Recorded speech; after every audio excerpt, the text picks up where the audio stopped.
come? 10 times in a day, I read Steve Jobs as a genius. What do you do? Musicians play their instruments. I play the orchestra. Uno de los visionarios más importantes del mundo de la tecnología, que dejó una huella imborrable por su visión futurista, la innovación y su anticipación a crear aquello que las personas necesitaban antes de que ellas mismas lo supieran, fue en definitiva Steve Jobs. Este importante hombre es tal vez hasta estos momentos la figura más importante en el mundo de los ordenadores, ya que supo transformar lo que para muchos no era más que un pasatiempo, en un sistema vital y necesario para la vida actual.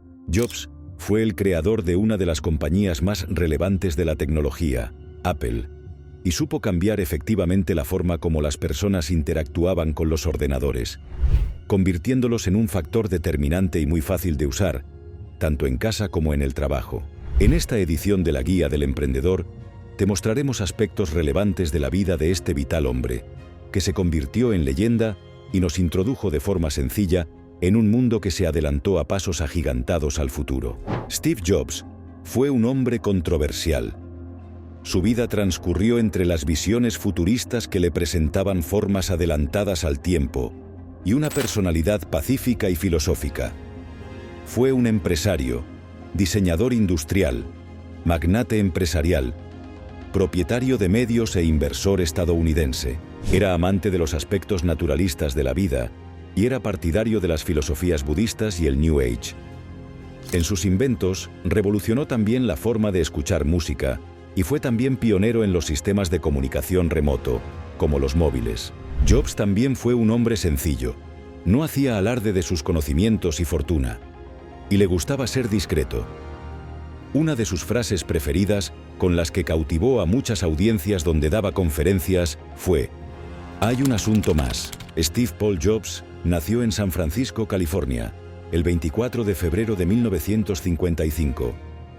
Fue el fruto de la relación entre Abdul Fattah Jandali, un inmigrante sirio musulmán, y Joan Carol Schiebel, una estadounidense de ascendencia alemana y suiza.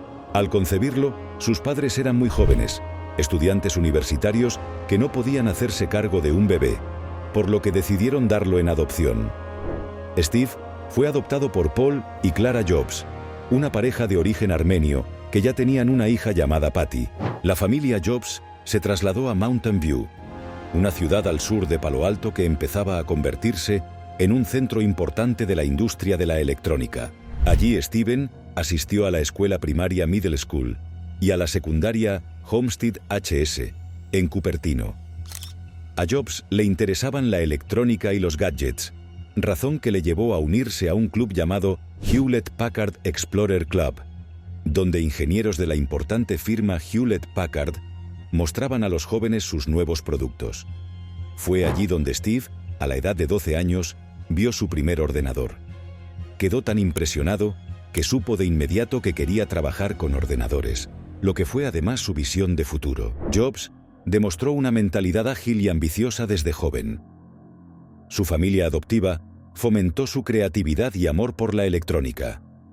Su experiencia en las filosofías de la India y su interés por la espiritualidad influyeron en su enfoque minimalista y en la filosofía de diseño de Apple. Su formación en la Universidad de Reed también contribuyó a su pensamiento innovador. Aunque inició sus estudios en el Reed College de Oregón, asistió a ella tan solo 6 meses.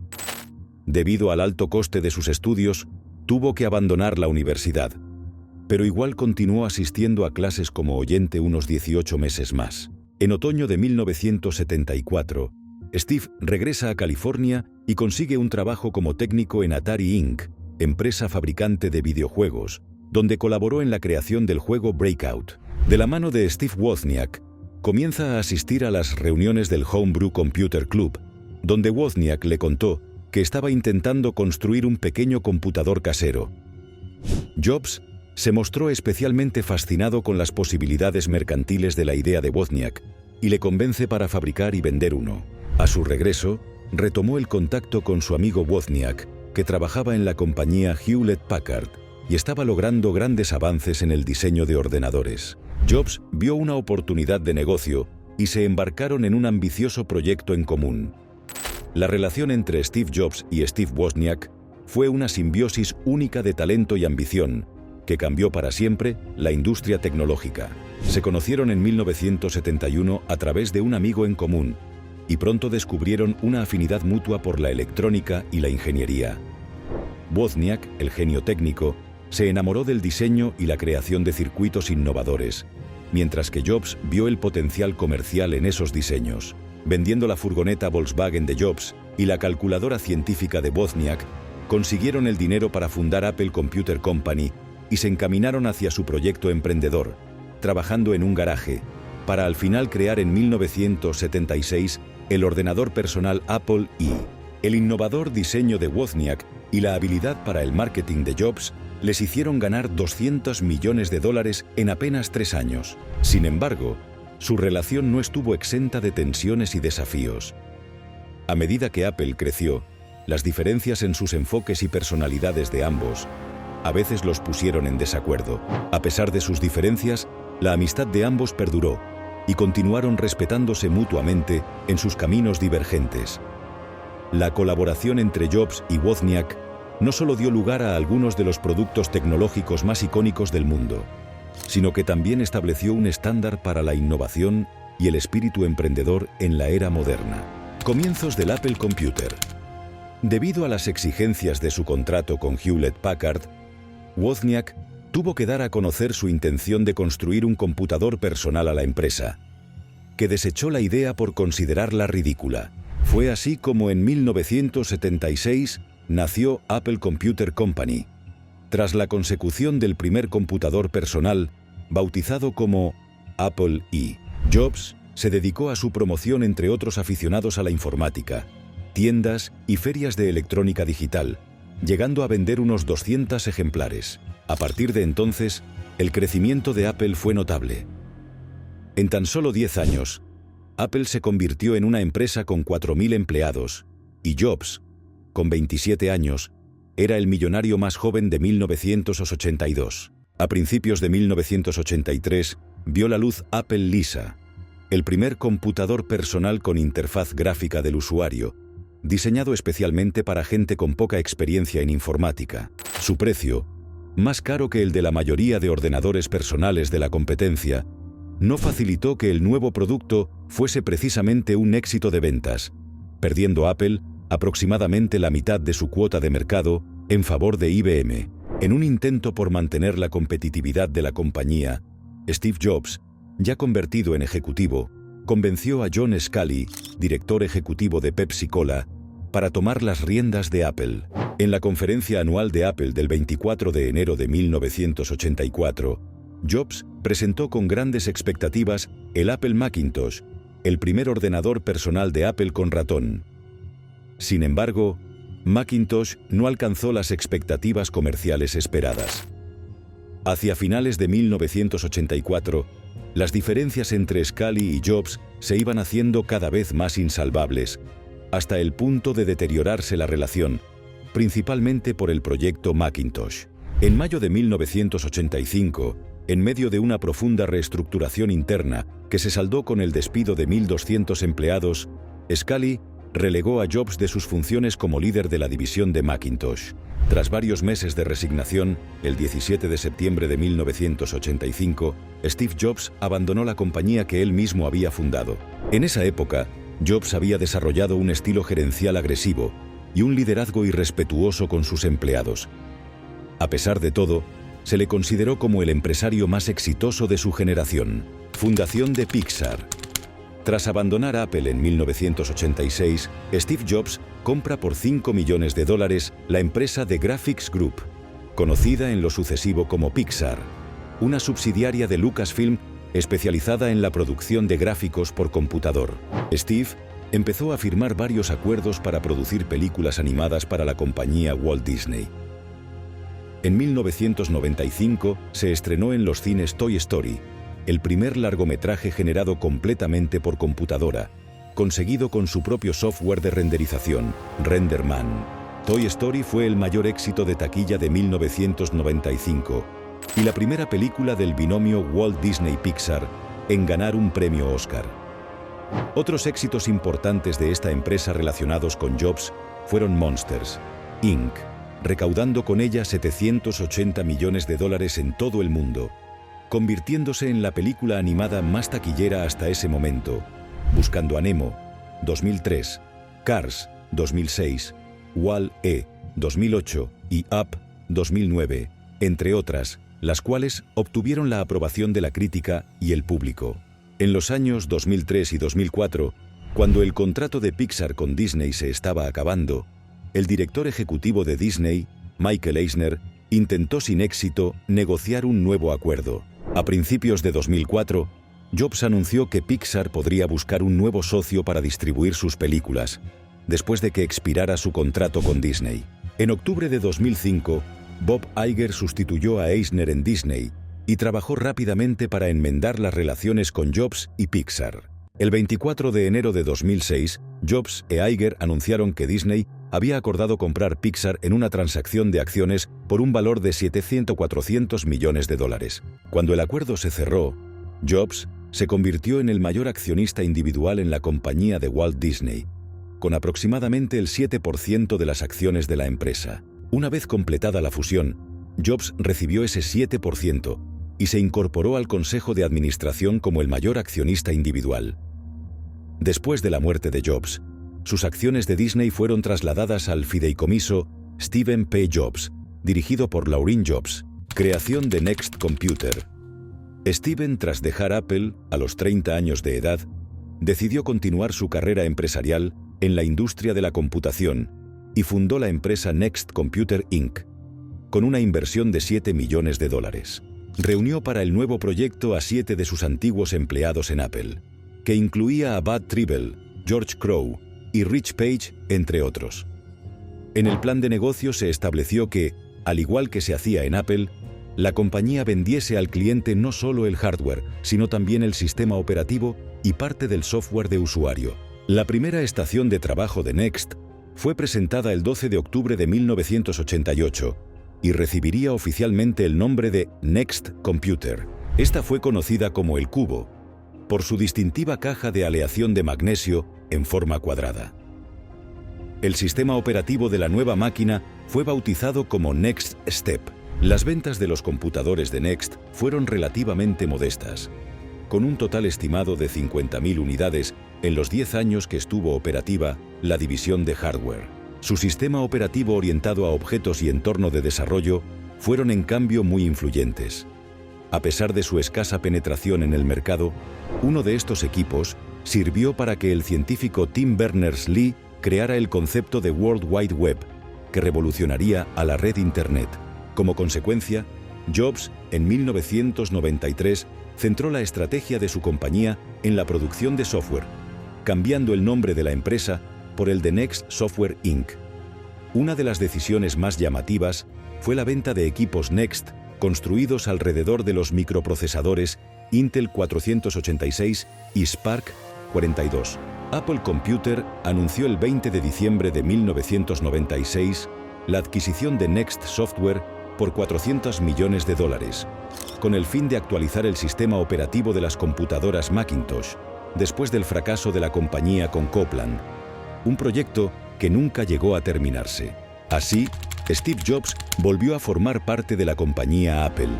El regreso a Apple, la vuelta de Steve Jobs a la firma de la manzana, se produjo cuando la empresa se encontraba en declive, por lo que se decidió a recuperar el control de esta. Se ganó la confianza de la dirección de la compañía en detrimento del entonces director ejecutivo, Gil Amelio, logrando que se lo nombrara director interino el 16 de septiembre de 1997.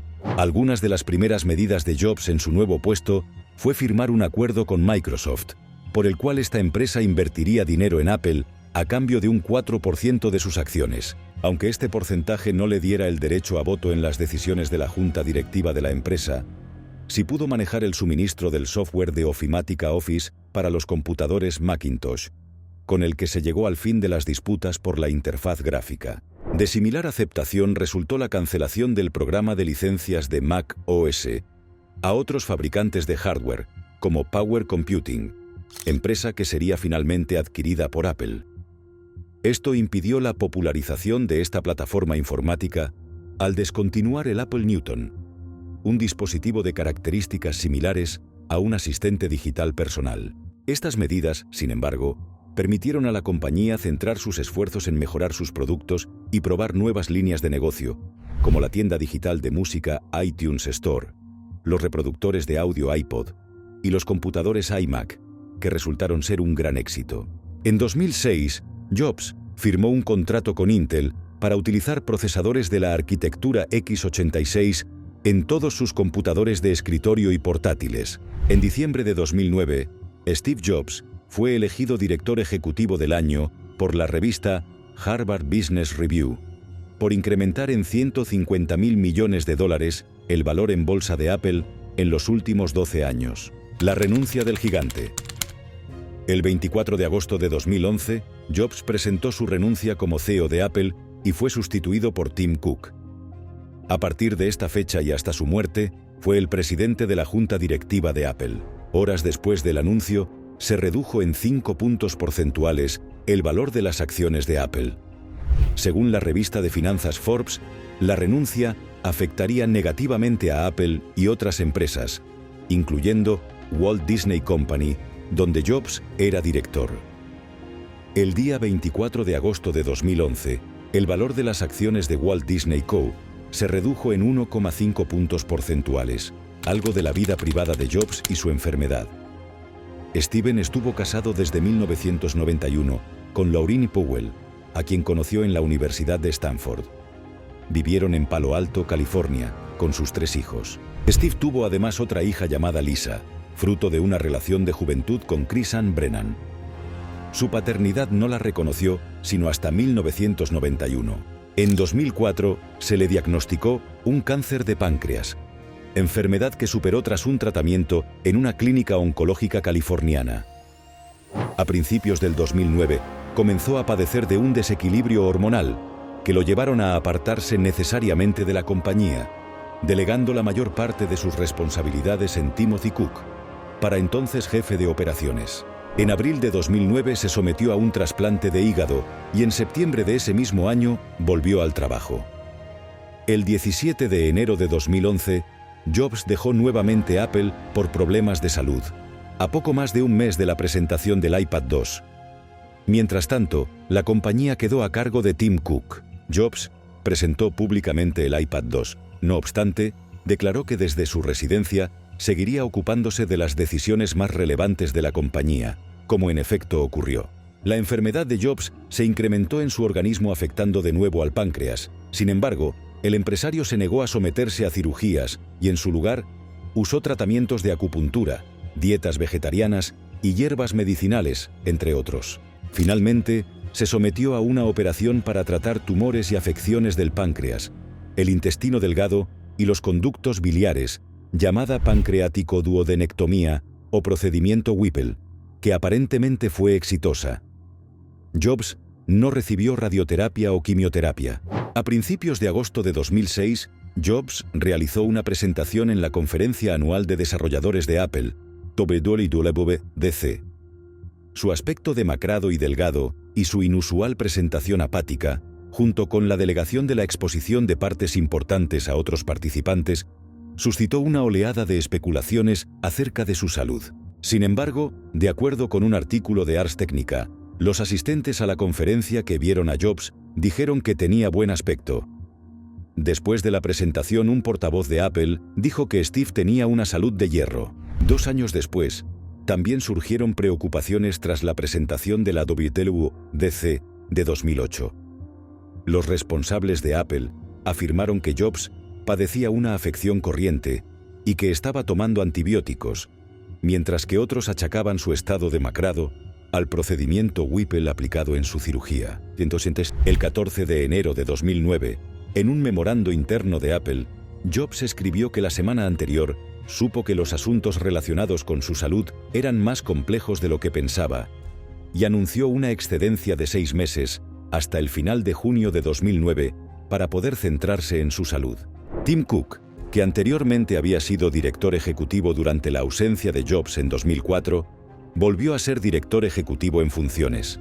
estando Jobs involucrado en las decisiones estratégicas fundamentales. En abril de 2009, Jobs fue sometido a un trasplante de hígado en el Methodist University Hospital Transplant Institute en Memphis, Tennessee.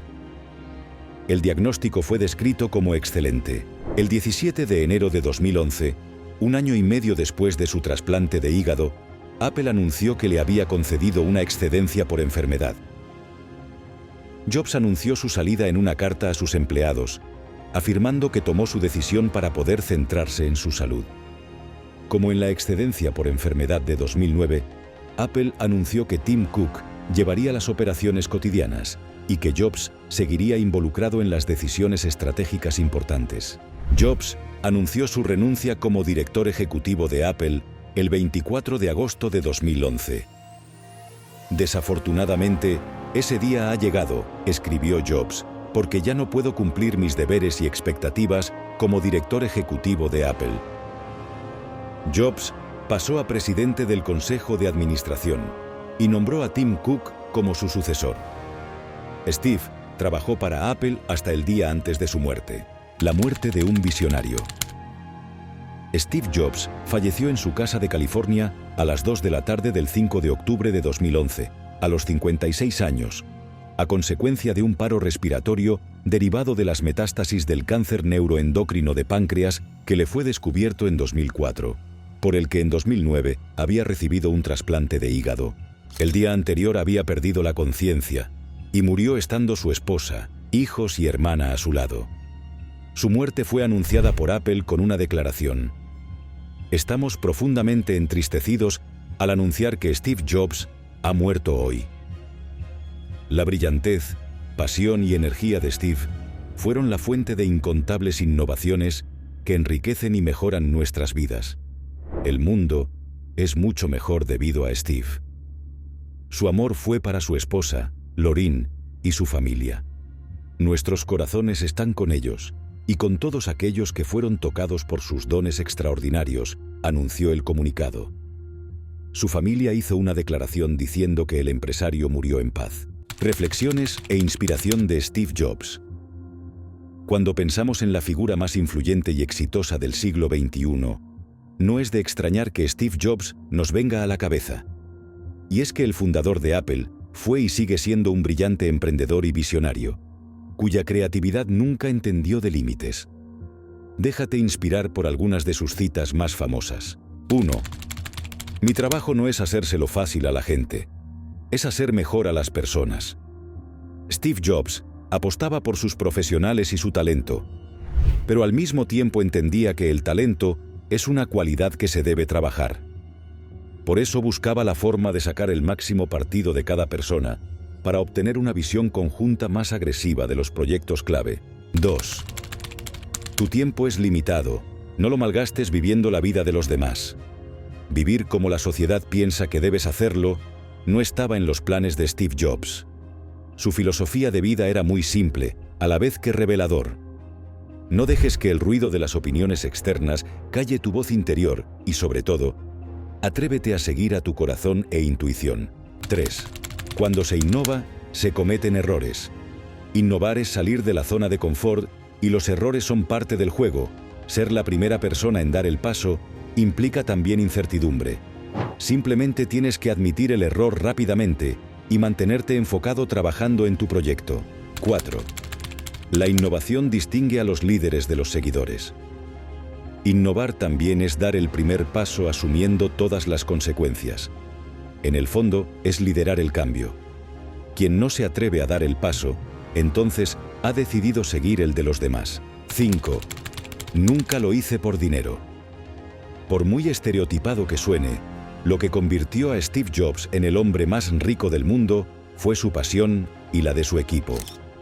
El fundador de Apple sufrió numerosas crisis y de no ser por esa pasión, quizá ahora no veríamos sus productos en las calles. 6.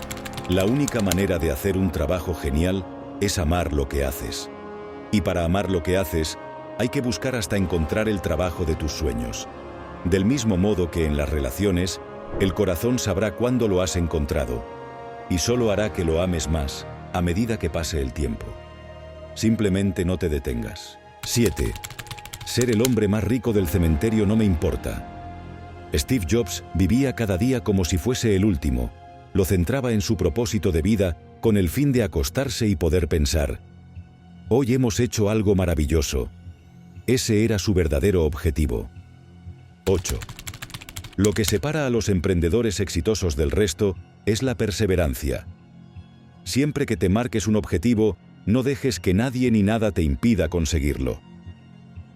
La clave está en no rendirse y en entender que el éxito no es lineal, sino que es un camino de idas y venidas en el que la única constante es la perseverancia. Esperamos que esta edición de la Guía del Emprendedor sobre la vida de este particular hombre haya sido de tu agrado.